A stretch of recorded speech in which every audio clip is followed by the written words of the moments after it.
You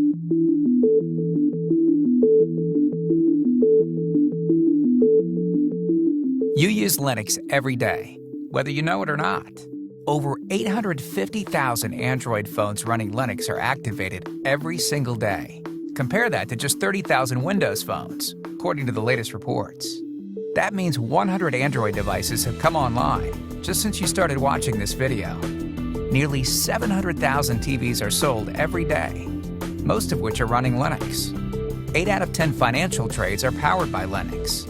9 out of 10 of the world's supercomputers run Linux.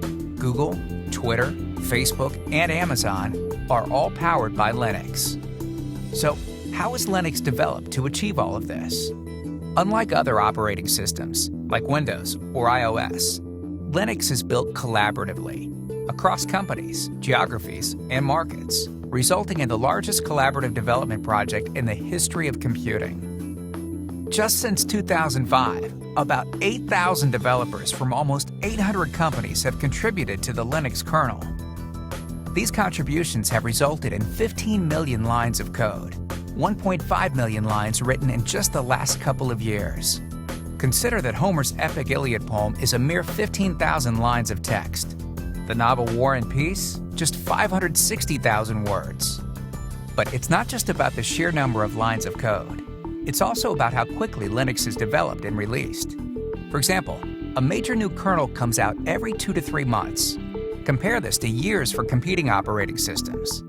This is made possible by a unique collaborative development process. When submitting code to the Linux kernel, developers break changes into individual units called patches. A patch describes the lines that need to be changed, added, or removed from the source code. Each patch can add a new feature, new support for a device, fix a problem, improve performance, or rework things to be more easily understood. Developers post their patches to the relevant mailing lists, where other developers can reply with feedback. When the patch is close to being release ready, it is accepted by a senior Linux kernel developer, or maintainer, who manages one or more of 100 different sections of the kernel. While this isn't a guarantee that it will go to the main line, it's certainly a good sign. Here it gets an even more extensive evaluation. When the maintainer finishes their review, he or she will sign off on the patch and send it on to Linux creator and Linux Foundation fellow Linus Torvalds, who has the ultimate authority on what is accepted into the next release and what is not. Nearly 10,000 patches go into almost every new release. About 6 patches are applied to the kernel each hour. Linux's rate of development is simply unmatched. Today, Linux is dominating on mobile devices, in the enterprise and web infrastructure, data centers, supercomputing, and more.